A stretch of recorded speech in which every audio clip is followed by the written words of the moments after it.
Allahu Allahu Allahu Allah Allahu Allahu Allahu Allah. Allah Subhanahu wa taala telah menjanjikan dalam Al-Qur'an, wasari'u ila maghfiratin min rabbikum wa jannah.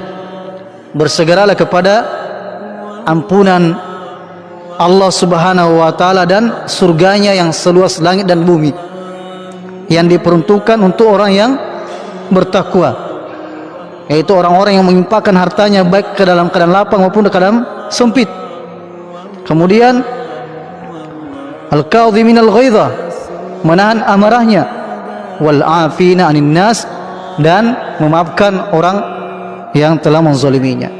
Tentunya kita menginginkan untuk termasuk dengan atau mendapatkan predikat takwa ini, dan inilah yang kita targetkan jamaah sekalian, karena semua ibadah itu tujuannya agar kita bertakwa. Allah Subhanahu wa taala berfirman, ya ayuhan nasu ubudu rabbakumul ladzi khalaqakum wal ladzina min qablikum la'allakum tattaqun. Hai sekalian manusia, sembahlah Tuhanmu yang telah menciptakan kamu dan menciptakan orang-orang sebelum kalian. Tujuannya adalah la'allakum tattaqun, dan Allah Subhanahu wa taala hanya menerima ibadahnya orang yang bertakwa. Innama yataqabbalullahu minal muttaqin. Allah hanya menerima ibadahnya orang yang bertakwa. Ya innal muttaqina mafaza. Bagi orang bertakwa itu adalah kemenangan, akan dimasukkan ke dalam surga. Nah, ini yang kita targetkan. Kalau kita betul-betul ingin dikatakan oleh Allah sebagai orang yang bertakwa, maka kita berusaha memiliki sifat-sifat ini. Ya, berimpak baik dalam keadaan lapang maupun sempit, berusaha untuk menahan amarah kita dan suka memaafkan. Ya, tentunya ini sudah sering kita dengarkan jamaah sekalian, namun sebagai penekanan, jangan sampai kita senantiasa selama ini meminta kepada Allah untuk dimaafkan.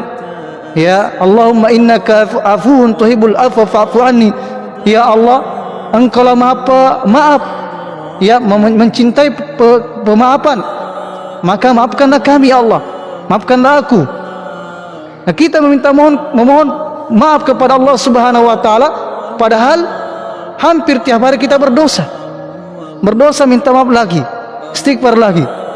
Lalu kenapa ketika ada saudara kita meminta maaf kepada kita, kita tidak memaafkan? Ya, maka sungguh kita pantas harus malu jamaah sekalian, ketika ada saudara kita sudah meminta maaf sama kita, kemudian kita tidak maafkan, dan bahkan sebelum dia minta maaf kita sudah maafkan. Dan sebagaimana kisah yang masyhur yang telah kita ketahui bersama, yang kata Nabi SAW menyebutkan sampai 3 kali akan masuk kepada kalian seorang calon penghuni surga. Ternyata amalannya apa? Ya, sebelum tidur itu dia bersihkan hatinya dengan cara memaafkan orang yang telah menzaliminya. Subhanallah, ini sangat berat memang jamaah sekalian. Tapi beginilah, ya, kalau kita ingin meraih predikat takwa di sisi Allah Subhanahu wa taala dan dimasukkan ke dalam surganya Allah Subhanahu wa taala, semoga kita termasuk di dalamnya.